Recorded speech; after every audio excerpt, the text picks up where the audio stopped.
summoned you here for a purpose.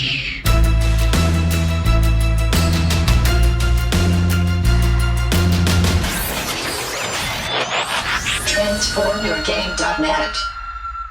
Welcome one, welcome all to the third episode of the Transform Your Game podcast. My name is Richard, and I'll be your host and moderator. I have the pleasure and privilege of the company of my three co-hosts, Kent. Hey, how's it going, everybody? Kai. Yo, yo, yo. And Joel. Hey there. And before we get into the thick of things, there's always a small bit of housekeeping. We have two major items to cover real quick. The first is that we're in March, the month of the Hunter Burton Memorial Open. It's upon us. The seventh incarnation of this really awesome event. It's meant to raise mental health and suicide awareness. It's a great event, and it's expanding its menu of supported games this year, including ours. On top of being an awesome event with great cause behind it, we at TransformYourGame.net are happy to announce that the finishes provided at the Transformers tournament here will count toward our Player of the Year race that's currently going on. Regional tournaments like this will start out being counted as the same value that we count a Pro Play Tour qualifier, but they might have the point weight given to them expanded upon reaching certain player attendance thresholds. If you yourself have competitive regional tournaments set up like this, and you'd like to make your case as to why they should be counted towards the Player of the Year race, message us to submit your reasons why. The second bit of housekeeping here is that we wanted to give a huge shout out to the resource we've been using as a reference for the compiled list of spoilers released thus far. It's Computron's Lab. A link to their site will be included in the description of this video, but it's a fast and well-organized resource for seeing what cards have been revealed so far. They fulfill an awesome function for the community, and we thought they deserved a shout out. So check them out if you want to follow along in real time and see the cards for yourself. Just one thing real quick. The link description for the Hunter Burton Memorial will also be in the description, so that you can check that out if you want to attend or just keep up with the event. Yeah, absolutely. And I should specify that the Hunter Burton itself, like the Transformers tournament, will be on March the 28th, and the tournament start time, I believe, is 1 p.m., although that could be subject to scheduling change, but I think as of right now it's 1 p.m., so if nothing, no divine intervention happens, then that's when things will be going on. Make sure you leave time for, like, registration, etc., etc. Boom. Housekeeping done. Guys, spoilers. Shall we dive in? Let's do it. Yeah. All right. Well, I think first off, we're going to start with some of the regular characters, since they're kind of home sweet home for us. So let's go to the second super rare that has been revealed. Talk about Trax. So Trax is a 9-star super rare. One thing I think Drew mentioned this is that like none of the super rares are going to be multiple parts. Right? I believe he specified that, so that you didn't have to spend a lot of time opening packs to like collect them, which I think is really interesting. So all the super rares, I believe, are going to be regular characters as opposed to being body heads or combiners or anything like that.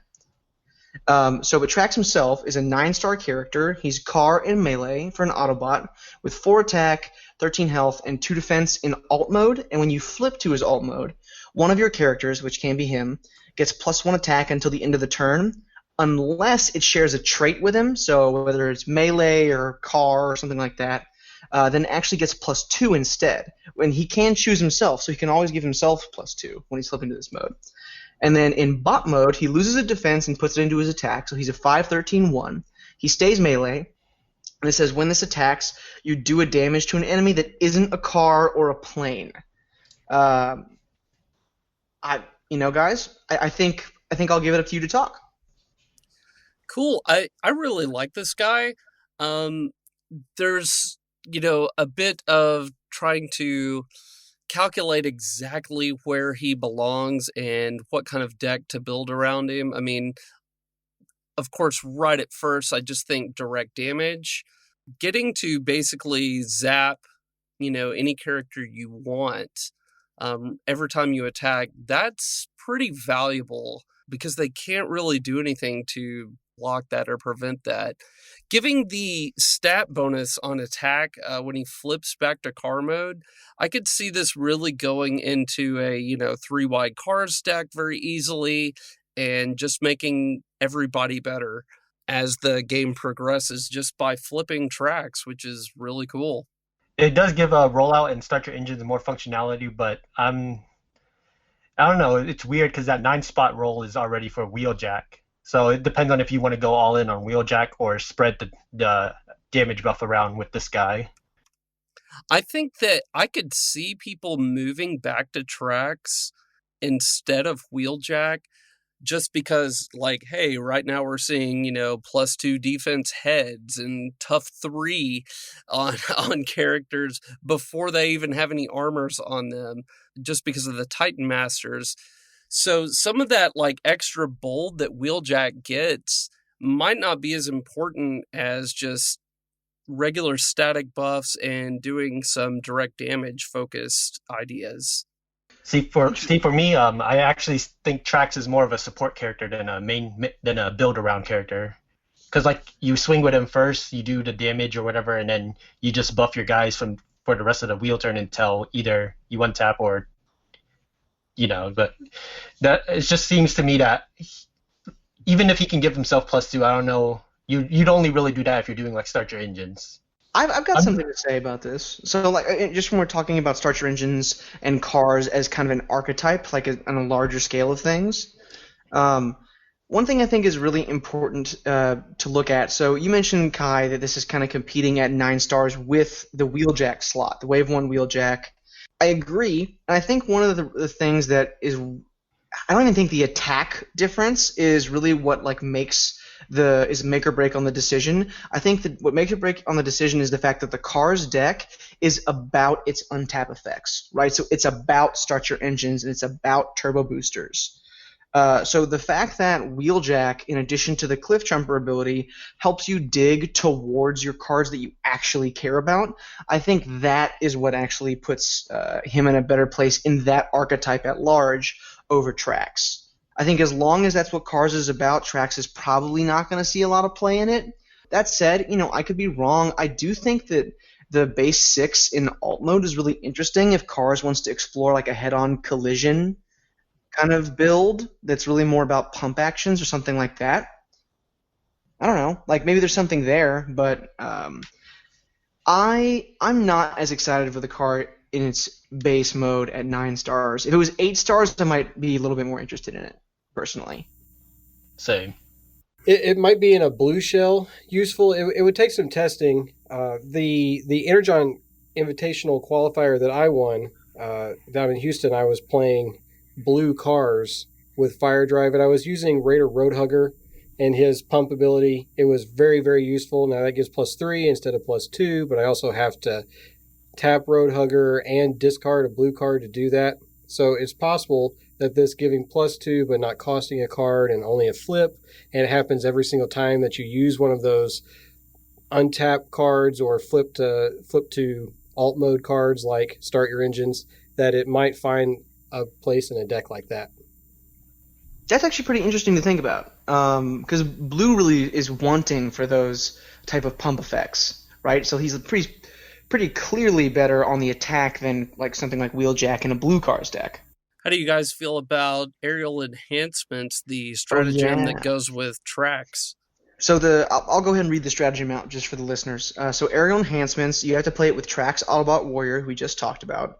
It's a 1-star uncommon stratagem that says, when your Trax Autobot Warrior is in alt mode, he's actually also a plane, in addition to being a melee car character, which I think is really interesting and is a huge lore win, right? Oh, absolutely. On the original G1 toy, he had these wings that would pop out from underneath him, and he could fly. And I believe he does that in maybe just one episode of the Gen 1 line in Season 1 or Season 2. But it's really cool to see that deep cut into the lore and to make a stratagem based around it, that just for tracks. Yeah, I think it's really cool. And I believe Kevin Allen, one of the many champions of Cars decks, was the person to spoil this too. So I think that's pretty fitting. They've been pretty spot on in giving people spoilers. They gave belligerence to Blues on Attack, right? Yep.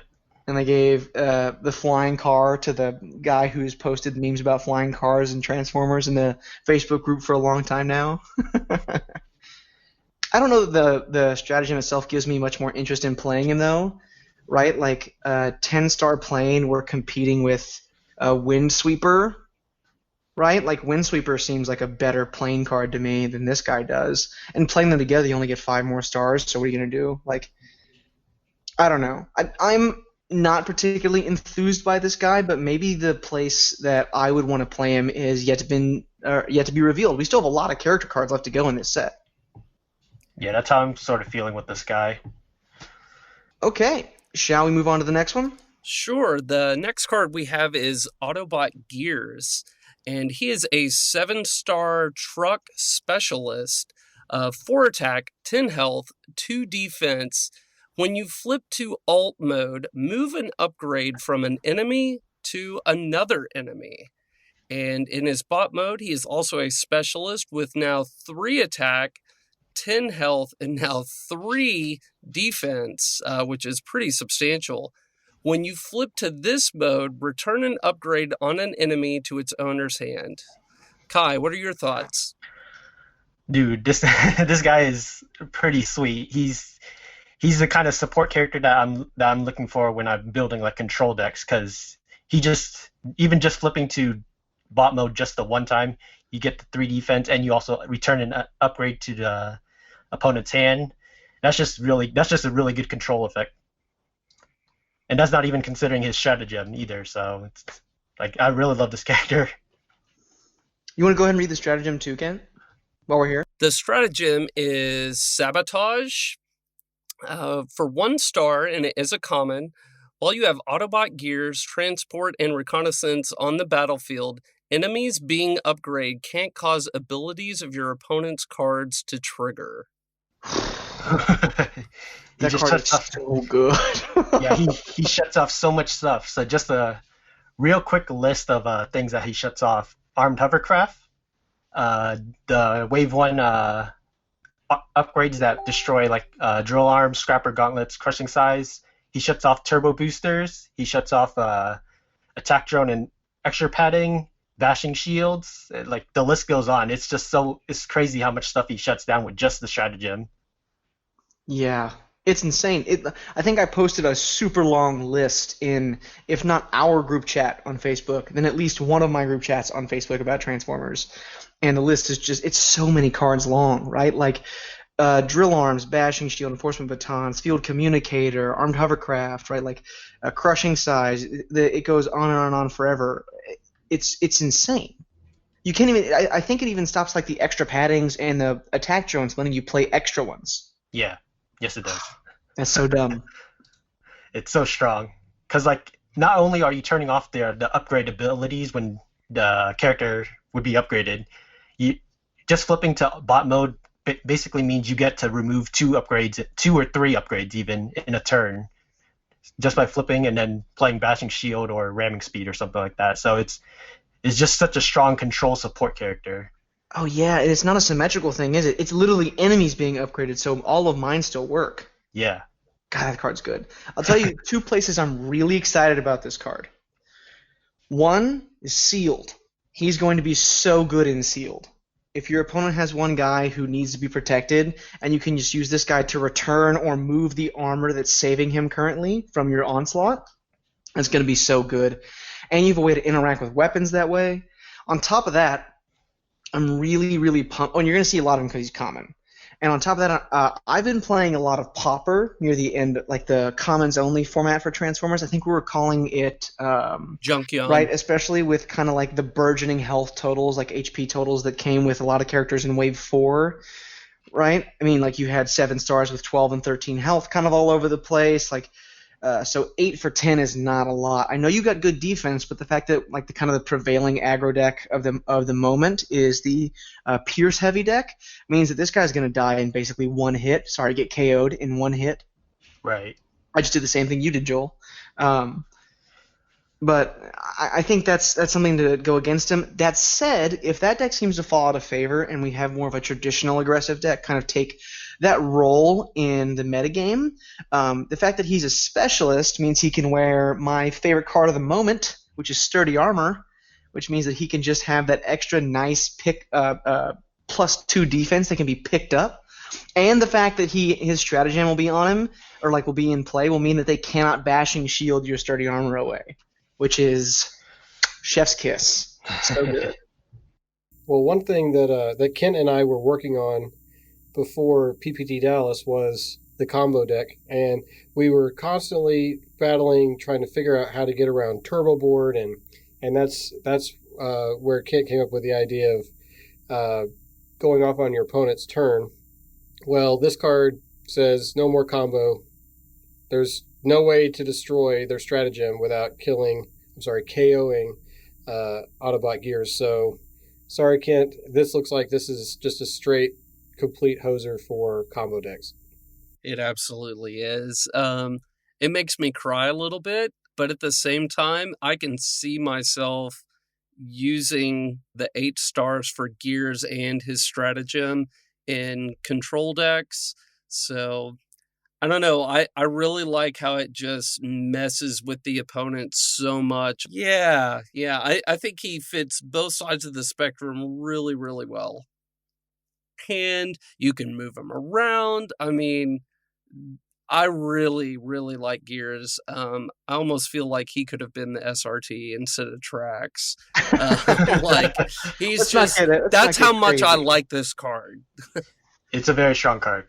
I will say this. So I have one more pro to mention and one more con to mention. I'll go with the con first because that we can end on a bit of good news for him. So the con is, if you're going to play him with the stratagem, that's 8 stars for 10 health. That's not a good rate. Well, and another thing about Gears is he can work on the aggro side as well. Most control decks, they want to set up their characters with upgrades and do these actions to dig for cards that they need and such like that. And Gears is like, no, why don't you throw it back in your hand? Oh, you wanted it on that guy? Now let's move it over to this other guy. I'd be really interested to maybe explore some kind of 4-wide aggressive deck with him. I don't know that you could do kind of the traditional patrol builds because they really do want to make the absolute maximum out of that 11 to 12 star character that they kind of get alongside. I don't know that he is centerpiece material with the low health total, but I would be excited to maybe see a little bit more even split on the stars amongst a 4-wide aggro deck that features Gears in kind of like a disruptive role. Who knows? What about Off-Road Patrol, 4 of them plus Gears?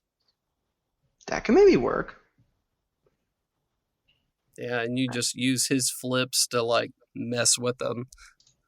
We don't want to give away our tech too soon, Ken. How do you guys say we move on to some of the bodies? I know we could probably spend a lot of time on Gears, but all right. So the next character we have is Chrome Dome. He's a car specialist, 8 stars, and he's 4/13/2. And when this attacks, and your opponent has 3 or more actions in their KO area, this gets +3 until end of turn. And then if you flip to his body mode, he's a 5/13/1. Just a specialist, and when you flip to this mode, look at your opponent's hand and put an action from it into their KO area. At first glance, I think that the ability on the alt mode is really good, but then you realize it says KO area and not scrap pile, and you realize that you're extremely unlikely to ever get this effect off. So he's really just a 4 attack for what's going to amount to at least 9 stars, depending on which head you decide to put on him. I'm really not super excited about this card. I mean, you could flip him, but flipping him 3 times to make them discard is asking a lot. Right, and even if we get this supposed body mode escape route that everyone's touting exists, I think I'd rather do something more exciting than try and KO my opponent's actions. I think I'm higher on this card than you guys are. I don't know that I want to make him a centerpiece of anything, but I do think that he could be a valuable sideboard character against some of the combo decks, right? So let's say that you have an 8-star body that's already on your team. I don't know, maybe Preceptor. Just to, throwing one out there. Preceptor is great for inevitability, right, because of the way that he stacks cards underneath him to build a high attack. But the combo decks might not give you enough time to really get that off in a way where it actually makes a lot of sense. Whereas like Chrome Dome is kind of targeted hate, and the fact that he puts the actions into the KO area is really powerful against a deck that cares specifically about a small number of action cards, right? So we're talking about the overwhelming advantages of the world, the daring escapes of the world. You can do it against things like Quartermaster even, or maybe like Equipment Enthusiast, right? Like there are a number of cards that are very good to take out of the rotation of your opponent's deck. Let's say that you are playing something like a Perceptor, right? You're very likely to have cards in your deck already that are asking you to flip, or that are, ramping up the rate at which you flip modes, whether it's Rapid Conversion, Showing Off, or the escape route that Kai is talking about may exist for body modes. Maybe it's the escape route that everyone is touting will exist for body modes. I think if you're already playing cards like that, the opportunity cost of having a character like this as a hate card in your sideboard that that is kind of like targeted against like a very specific section of the metagame might be really useful. But I do agree that I don't think the power level is there for him to be a centerpiece of something as a main deck character. Well, just to jump in on that, we just talked about a card that would be more effective against combo. That would cost you 8 stars, and that was Autobot Gears. Right. So I'm saying Autobot Gears would be great against a lot of against the combo decks too, right? But I mean, so playing the stratagem, the way sideboarding rules are probably going to work with stratagems is the stratagem is actually going to eat a sideboard slot from your 10 cards too. So if you want to play something like Gears with his stratagem in your sideboard, it's not just your character slot it's taking up; it's also taking one of your 10 battle card slots. Very good point. So that's part of the cost of playing that as a sideboard thing. Yeah, so when I look at Chrome Dome, who lore-wise is a very central character in the IDW comics, more than meets the eye and Lost Light. He's actually a gay transformer, believe it or not. With his partner is Eject, and it's actually pretty beautiful how they weave it all together, and an important card out of your opponent's hand is pretty important, especially if it's one of those green pips that they already have, or maybe they just picked it up and, oh, I've been waiting to see this card, and then you're like, yeah, it's gone. Wrong.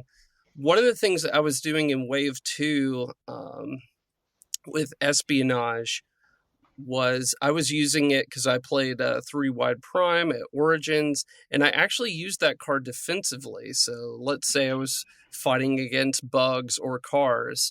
I play Espionage as soon as I can, and it's like, there went your grenade launcher. I just saved 4 damage. There went your Reckless Charge. I just saved 4 damage. Or whatever. Take their best card away from them. And while cars could kind of recover a bit because they had so much card draw, bugs, they're just top decking.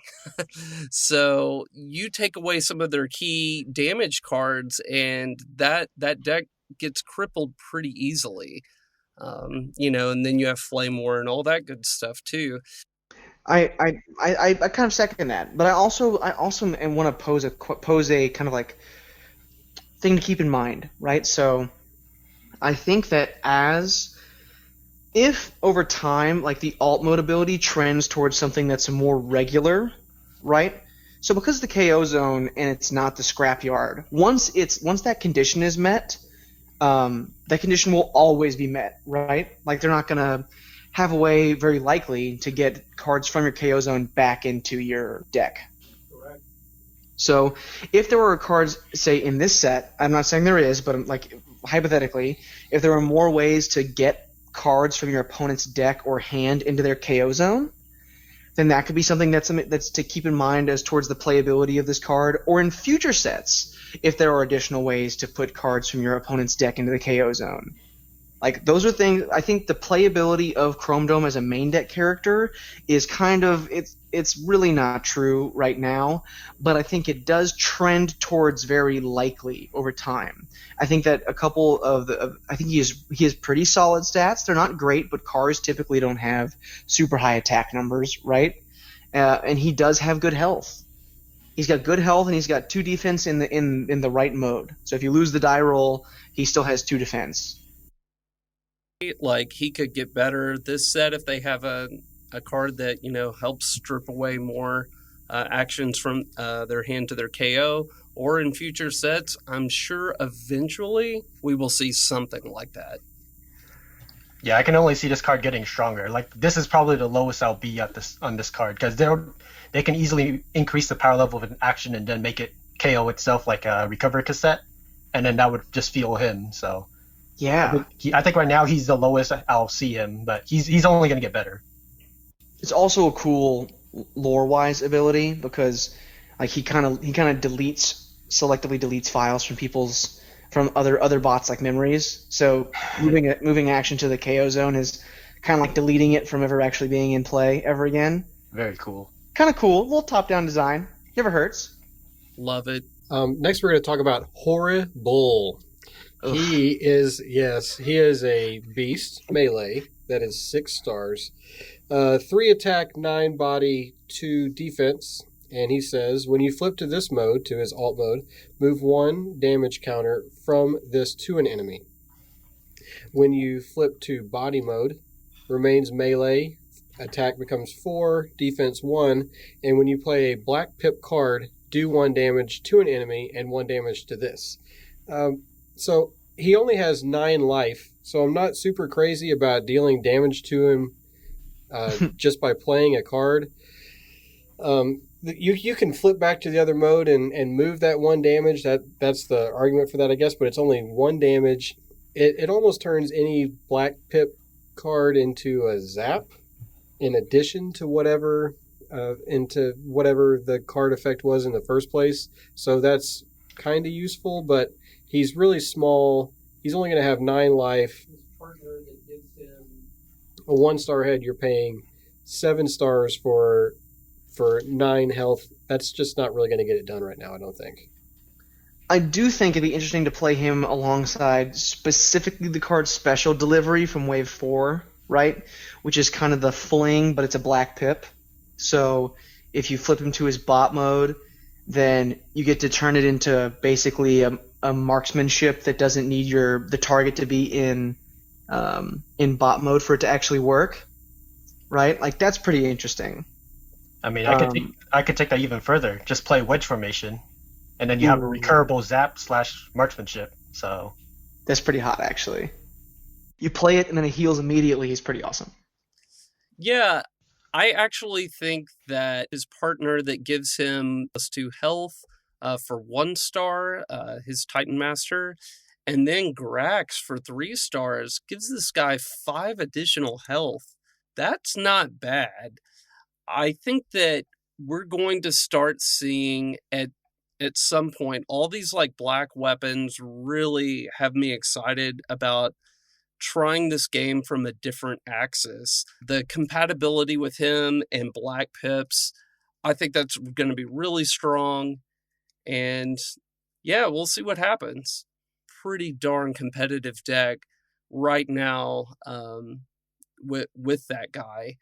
And Horrible might fit really well because of his low star cost and the fact that if you want to have more defense, sure. If you want to have more health, sure. Even just a slight bump doesn't increase your stars that much, but maybe you want tough 4, so he stays alive that way. Okay, now you're looking at a 10-star character, but he's probably going to stick around.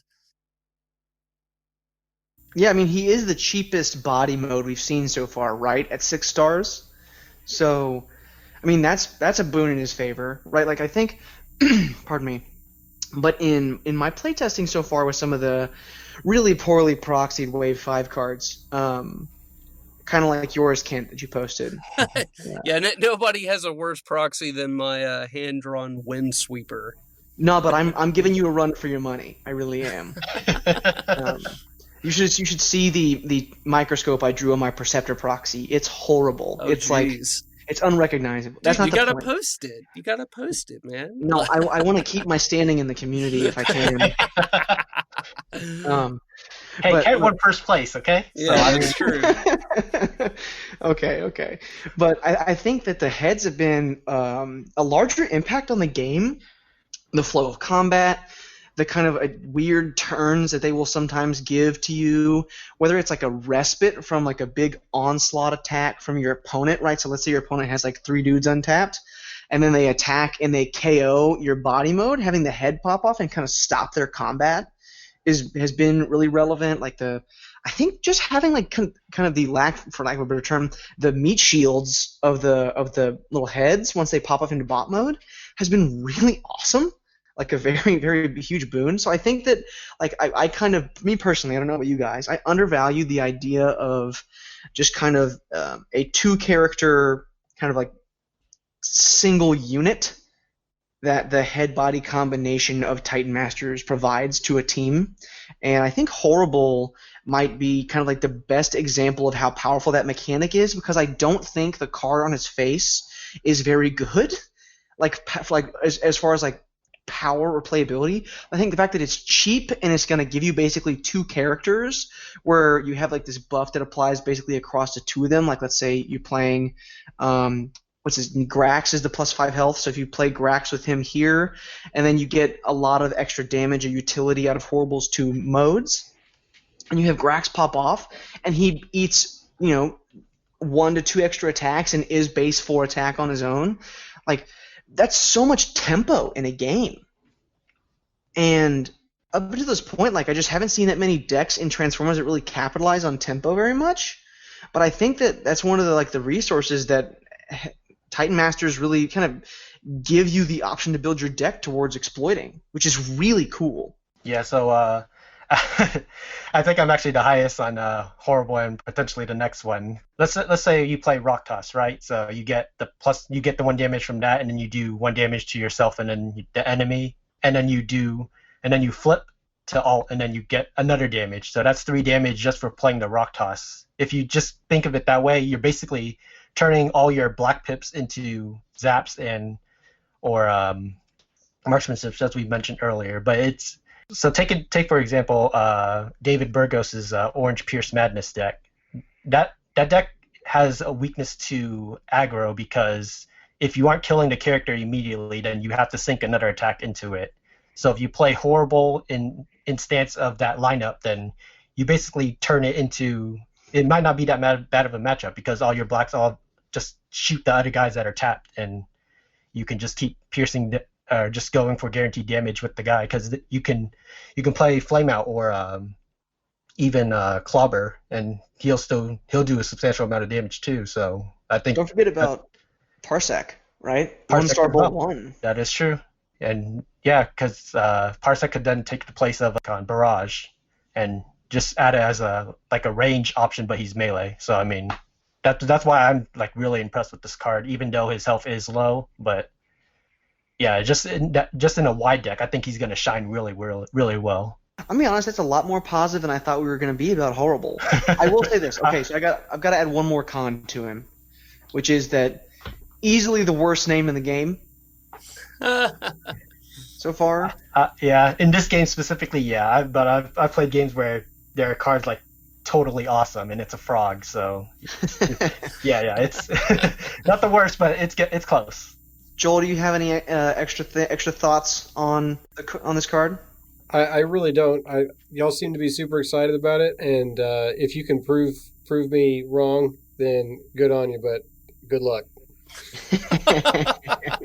Thanks, I'll need it. There it is. There's the wet blanket we know and love. Oh man! All right, so let's move on to I think the last body mode for this week's spoilers, which is going to be Decepticon Quake. So Decepticon Quake is 7 stars. Not unlike, I think, the first one we went over, but he is a ranged tank Decepticon, and he's got 4 attack, 8 health, and 3 defense in his alt mode, and when he's the only character left on your battlefield, he has +2 attack, So kind of some shades of Wave 1 Super Rare B, right? Like the +2 attack and +2 defense that he got. And then when you flip him to the body mode, he is ranged, 5 attack, 8 health still, and then 2 defense. And when this or another character is KO'd, you do 1 damage to each other character. I'm just reading now for the first time that it's not your characters. It also applies to your opponent's characters, which I think is actually pretty cool. I personally am not super high on this guy. I've said before that I like that we continue the trend of tanks get a lot of defense. I think it's cool. I like that it's kind of like a universal thing that happens for them.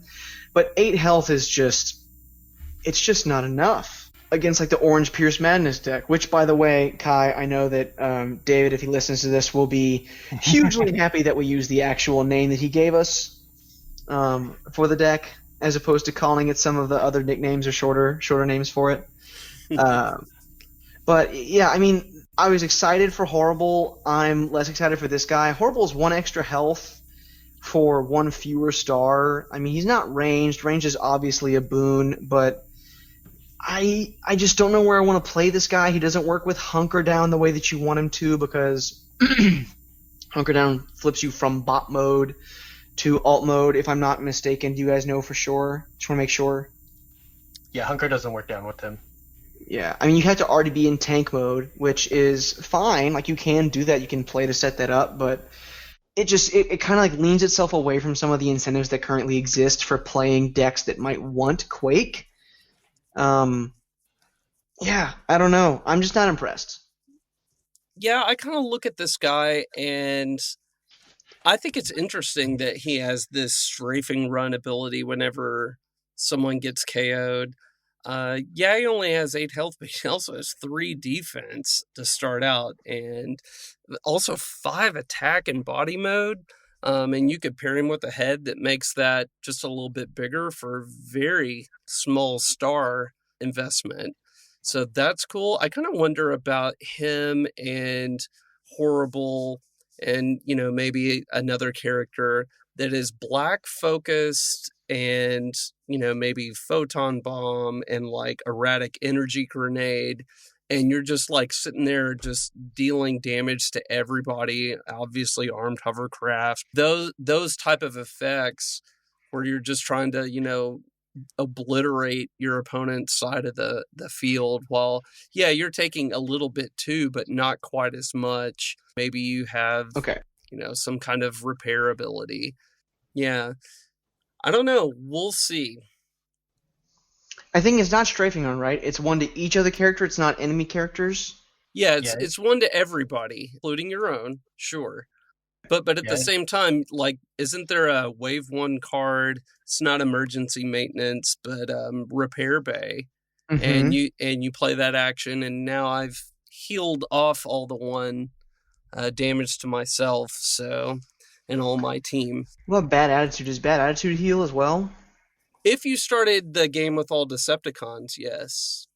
Yeah, but that's not... You already got 1. Yeah, I mean, maybe there's a way to have this guy function with Skywarp Teleporting Seeker from Wave 2, that and Photon Bomb and the Bad Attitude. I don't know. We'll see. I don't think that his body mode is particularly useful. I don't like dealing damage to all of my guys, especially when I'm paying this many stars for something that only starts with 8 life.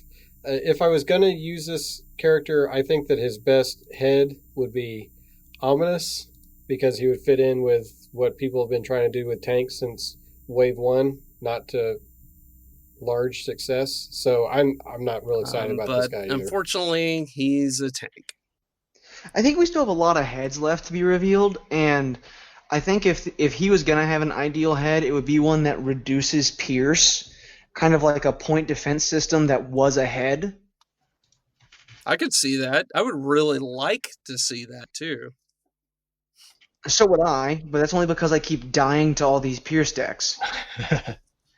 But that's just me. I should just play things with orange pips in them, but I can't seem to will myself to do it. Me neither. I'll be the aggro guy, no problem. We have to have one, so thank you. All right, so Now for my positive corner of the segment.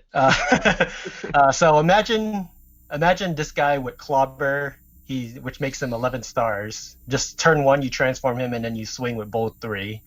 And this is in Airstrike, I forgot to mention. So this is the conundrum now. Do you kill this guy and then take 1 and then give them an untapped bolt 3 guy, or do you kill the other guys but still take the 1 damage overall? Like he presents a very interesting conundrum in that deck where it kind of turns it kamikaze and just like all in at the beginning, because starting the game with the bold is really, really good, because the way aggro wins is by taking as much damage from your opponent as quickly as possible. So doing that turn 1, I think that's pretty good.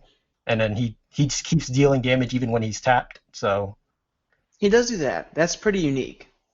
So yeah, I think it's an interesting scenario at least. So I don't know how good it'll be, but because I literally just thought of it like the day of that he was revealed, which is today. So, but yeah, that's a positive thought for me. That does sound better than I was going to give him credit for. I'm worried that if we give him that head and in that deck, that we're going to lose the die roll. We're going to get attacked for 11 on turn 1 from Jetfire Thrust, and he's just going to have died. Sure. I mean, if you know you're going to lose the die roll, then you just side back into Optimus or something. But yeah, I see what you're talking about. That's true. You know what? That's actually a really good point, right? Like, you don't have to be committed to him for all the games. Right.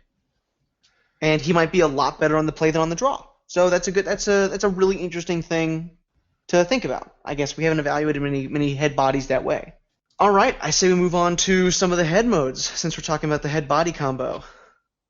Cool. Well, first up we have Styler, which is originally Chrome Dome's teammate, and this guy is a 2-star head. And he gives +1 defense. When he's in bot mode, he attacks for 2, has a mere 1 health and 1 defense, but he is ranged, so that's obviously a very important attribute to have. What do you think, Kai? For 2 stars and 1 head, he's actually not all that bad. Getting just static defense on a character is actually pretty good, but correct me if I'm wrong, I don't believe we've seen a body with 3 defense, right? Not a body, but in alt mode, I believe we have. Well, I mean, like one of the Titan Masters that has 3 in defense, but yeah, even if it's just they all have 2 defense, it's still really good at bumping them to that 3. So I like this guy a lot. Quake has 3. Quake, my boy. There you go. I think the way that the meta currently is, with the aggressive decks all being all this Pierce, the extra defense actually isn't very relevant at the moment, but there's no telling what's going to happen with the meta going forward. And for 2 stars, I guess this head's okay. The bot mode is meh. Atrocious. Yeah. I agree that the bot mode on this guy is atrocious. I do think that it's helpful that he's ranged. So that dude wields a sturdy javelin or an armed hovercraft very, very well. And he does attack at 2 stars with the bigger they are very well as well, right? So he kind of wants to be in a defensive deck, very likely. I guess I could see him in aggressive decks, but that's not where my brain wants to play him. I actually think that he might be okay in a metagame similar to the one moving forward, if incorporating some of the Titan Master characters into other strategies or spheres, because I think playing this guy as your head is kind of in and of itself a deck building slant against the traditional aggressive decks, right? So let's say that you pick a body who is a reasonable health total and a 2 base defense in his alt mode, or in their alt mode, his or her. This makes it so that you have 3 base defense in whatever that mode that we're talking about here. That in and of itself is pretty solid. Defending for around 5 on average is a really, really effective way to just deter aggressive decks from being able to get free attacks into you. If you're defending for 5 once they're out of resources, it's going to be really hard for them to actually put up the numbers that they want to try to kill you in an effective or timely manner. And because you're hedging towards the aggressive decks by just having this character on your team, you might have room to play some of the cards that are really good against the Pierce heavy decks. The W5 Gyro Blasters, the point defense systems. Like, you may have literally made room for yourself by playing this card in your lineup to include those and give yourself a chance against some of the things that might be a terrible matchup for you otherwise. Yeah, and don't forget Temporal Quagmire that was spoiled a little bit ago. We're going to get there. Yeah, that definitely stops those Pierce decks just right in their tracks. I love that card. What about tracks? What about tracks? I'm sorry. You can cut that if you want to. I thought it was funny. All right. So let's see. Who is the next head? I believe it's Kai's turn. Yeah. All right. So we have the next head is Kreb. He gives 2 health. He gives 2 health for 1 star, and on his bot side, he's a Titan Master melee 2/2/0, and he's pretty much vanilla from there. 2 HP for 1 health. That's a really good conversion rate. If you're trying to keep your character as cheap as possible, and like some of the other characters that we talked about where their health was pretty low, I could see this guy a solution to that problem for very cheap costs. Right, I totally agree. I think that the 1 star for 2 health is really awesome. Obviously, the bot mode is not really a big deal. I mean, 0 defense, 2 attack. It's not. You're probably not going to finish the game off with that unless you're playing something like a bigger they are, because pretty much everything's bigger than that. 1 star spread. but you're looking at four Pierce right there if you got something like that. So good luck stopping that. It's true. I'm gonna go out on a limb here. I'm gonna make a bold claim because I feel like I haven't made a bold claim in a long while. Maybe like as long as several minutes. So I think this is the best 1-star head. I know we still have a lot of 1-star heads to be revealed. My original estimation was probably like a lot of you guys, which is why I thought that 1-star heads were going to do jack squat. Like they were going to be there just so you could have a character as cheap as possible. 2 health is so far and above what I was expecting, right? Like, so let's take a practical example here. We talked about Chrome Dome earlier. Right, Chrome Dome is at 8 stars is a 4/13/2, but you're just playing with a head. If you put Kreb on him, he's 9 stars for a 4/15/2. That doesn't exist. There are no 9-star 15 health characters in the game so far. That's literally already a unique individual setup. And on top of that, you get 2 characters for this. Right, like this guy is incredible in my estimation.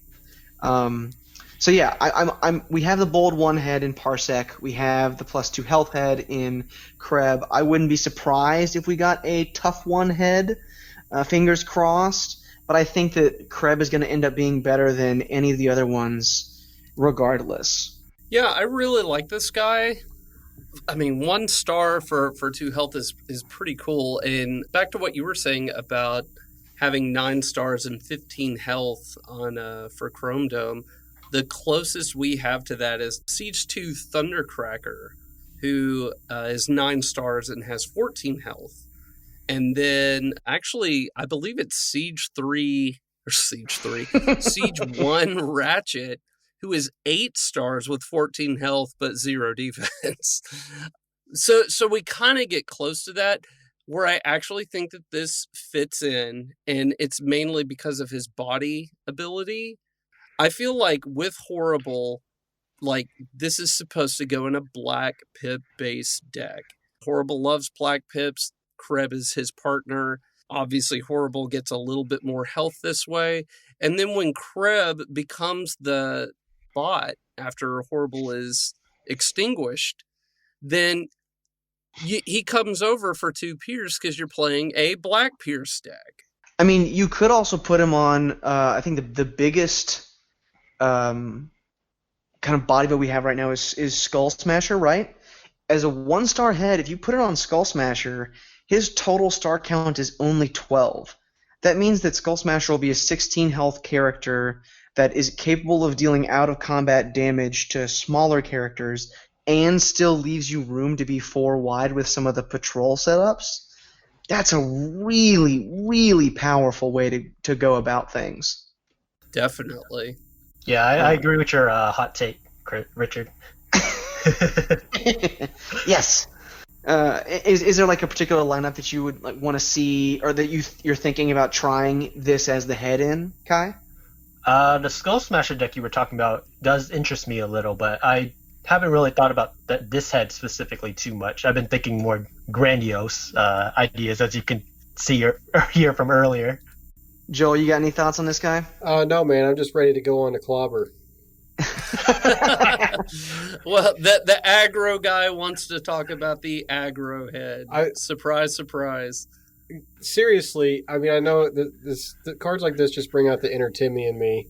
My favorite colors to play in Magic were green and red. I couldn't always play those because they weren't usually very good, but I just love beating people down. That's exactly what this guy does. So anyway, let's talk about Clobber.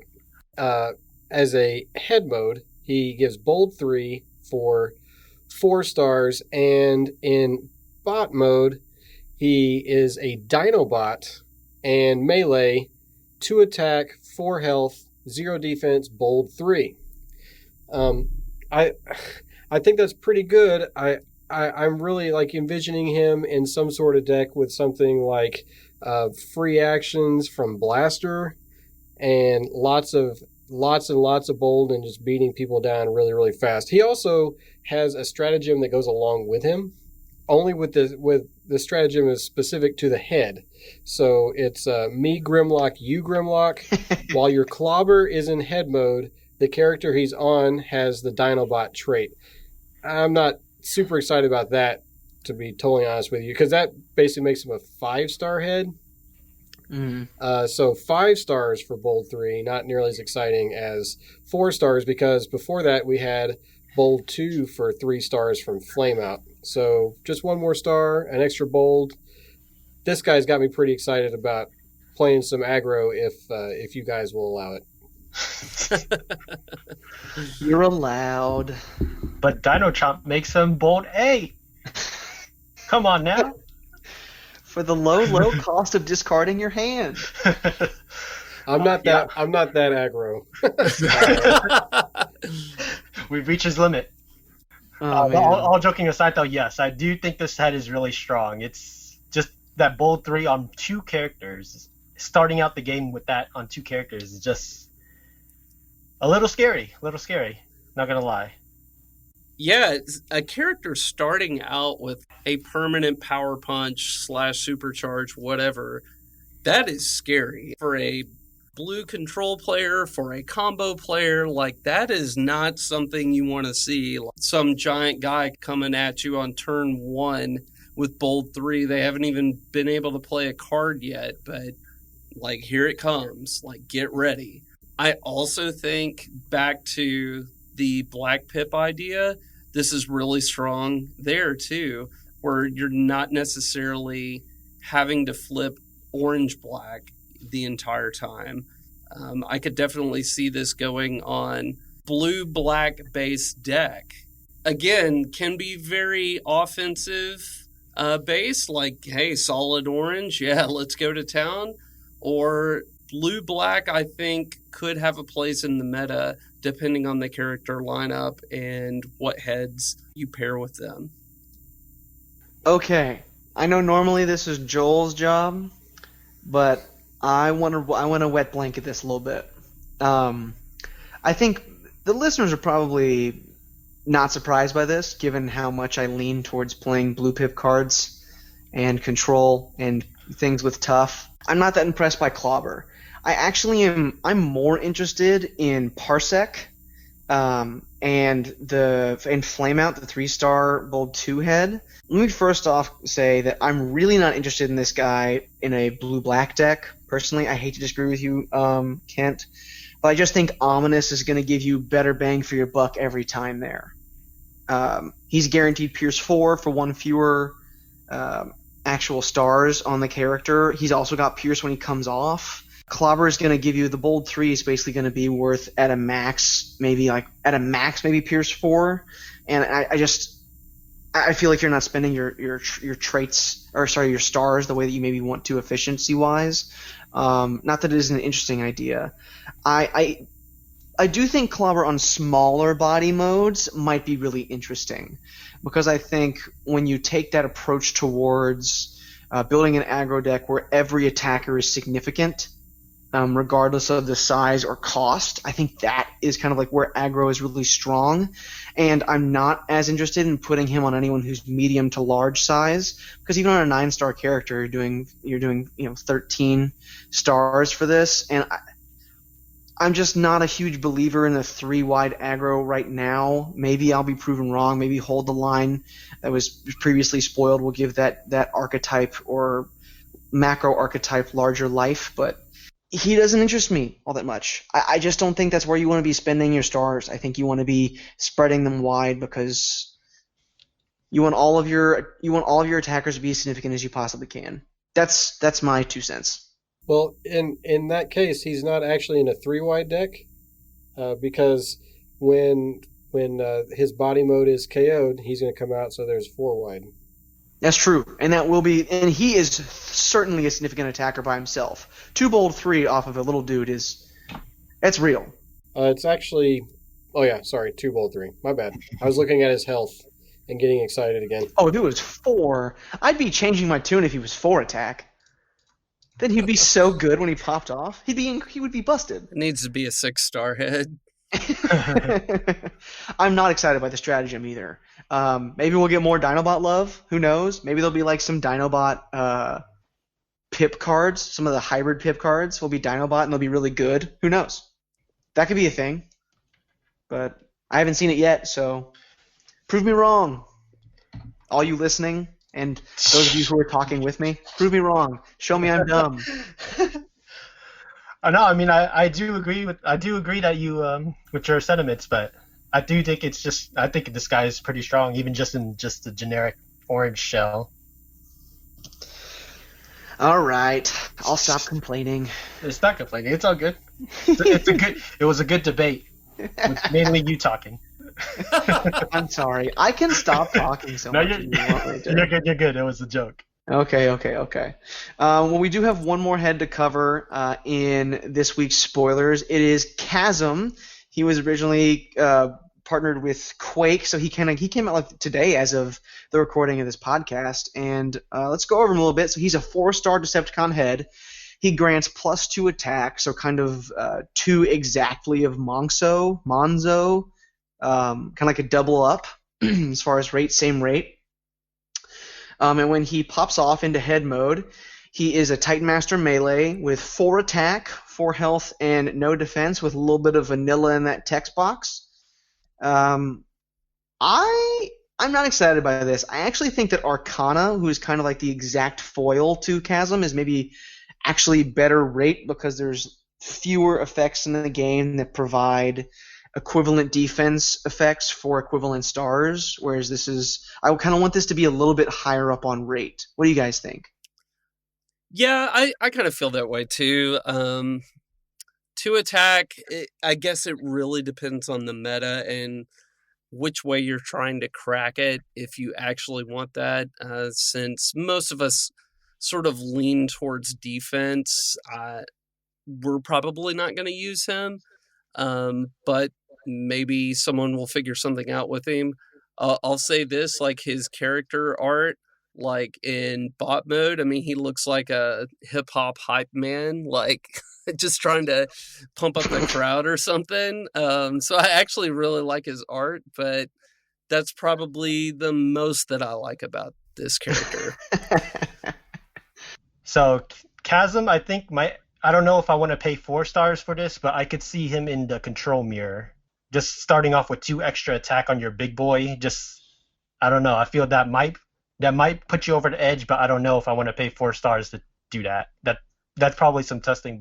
just like as a reaching a certain damage threshold, just like faster, because you're gonna reach that damage threshold, and then you're basically going above the mirror or control mirror in that sense. So I don't know how effective 4 stars will be for that, but because Monxo or Monex or whatever his name is could also fill that role. But yeah, I mean, the it's Flint just Tropics Edmonix over here. but yeah, just a positive. I think might come out. That's fair. Joel, you got any thoughts on this guy? He does say attack, so that's really more in your wheelhouse. Oh yeah, thanks a lot. So I think that the +2 attack for 4 stars that's just not enough. You're just not getting enough. Like if you put it on Skull Smasher, you have an 8 attack for 15 stars. You might as well just be running Galaxy Prime if you're going to pay 15 stars for 8 attack and only 14 health and only 1 defense and not really a very useful ability. I don't know why you would put this on that guy or really any of them. Just two extra attack just isn't as relevant for 4 stars. Although I was just saying Bolt 3 is awesome for 4 stars when really you're probably only getting 2 or 3 more attack out of that. I don't know. I think Bolt 3 is closer to 4 attack. But when Clobber pops off, his attack is much more relevant than Chasm's also. Also, like something maybe to consider back what Kai was talking about is reaching a certain damage threshold in a control mirror is possibly putting this on Perceptor and just like making that guy get huge as fast as you possibly can. I'm not sure if that's like a relevant tournament strategy, but it could be depending on how the meta starts to form. I don't know. Maybe. I mean, it's because Perceptor also builds attack so steadily over the course of the game. You could also make an argument that you could just play Arcana on Perceptor, then he's a base 4 defense character with 12 health that eventually attacks for 11 base, and you still get to play like 13 stars extra because 4 from Chasm or Arcana plus the 8 from Perceptor's actual body means only 12, so you have 13 stars left to work with. Like, I don't know. The problem is not is what Chasm does good. The problem is that is it on par with the other options? I think in an aggressive strategy, Clobber is going to be better for the exact same star count. I think both when it's a head mode and once it pops off into bot mode. And in a defensive shell, I can see what you're talking about, Kai. And if there were some difference in the sideboarding rules where you got to both have a full character and kind of an accessory card in your sideboard that was either a head or a stratagem, right? If you got to do something like that in your sideboard, I could totally see this living in the sideboard of like blue decks so that they could side it in as a head to kind of edge out the mirror. But I think otherwise there's too much competition in all the places where you would be playing this card for it to actually see any competitive level play. I do think it'll be very good in Limited, though, in Sealed, because weapons are kind of what drives Sealed. And +2 attack is basically a weapon. All right, before I take us into the break for the first part of this episode, you guys want to – what's your favorite art from the head modes you were just talking about? Because I was looking through some of them while we were talking, and they're pretty sick. Once Kent mentioned Chasms. Yeah, I like Chasm a lot. Actually, I think a lot of them are pretty cool. Parsec looks like she is doing some kind of skateboard tournament, Kickflip over there? Yeah, something like that. Some Tony Hawk move. I will say they are very action heavy for the 1 second you're going to see them. It's very interesting. They're kind of shiny. They'll catch your attention. They're shiny and then they die. And it's like, oh, at least it was cool. Oh man, Joel, do you have a favorite? No, I like Styler. He looks pretty cool. He's a cool customer, even though he should be very afraid with his health being only 1. But he's just playing It's it like, off. No, I got this, bro. He's full of confidence. Yeah, he looks like it. I think mine is Kreb, personally. Kreb looks like he's screaming probably some kind of expletive or battle cry at whoever he's fighting, and he's in the superhero pose. You know, they talk about when like superheroes in Marvel movies, like they land with the fist down and the knee up. He's in the superhero pose. He literally has it going on. That's my favorite. I feel Kreb, maybe that is my favorite now that you mention it. He looks like he's about to come out of the card and grab you by the neck, and then his other arm is like reeling back and is going to just punch you in the face. Yeah. For only 2 attack, I mean, Yeah, I was gonna say then he's pretty confident too. Yeah, and no defense. Yeah, then he remembers he only has 2 attacks, so he finds his way to the KO zone. He gets there eventually. Don't worry about it. I will say, like, Flintlock is melee, but he is holding 2 guns. That doesn't make a lot of sense, does it? No. Well, we'll have to take it up with the Lord Police. Well, dear listeners, I think we'll take a break here to end the first part of our Wave 5 spoiler coverage from this week. We still have a ton to talk about with the bevy of battle cards and one more stratagem spoiled over this most recent window as of the date of this recording. We appreciate all of you out there listening, and we want to know if there's anything in particular you'd like us to cover, either on here together or in an article later. So go ahead and drop a comment on the video itself, or comment those questions on the Facebook post that very likely led you to listen here in the first place. We'll be back before you know it with the rest of this week's spoilers, but until that time, clear eyes, flip bots, can't lose.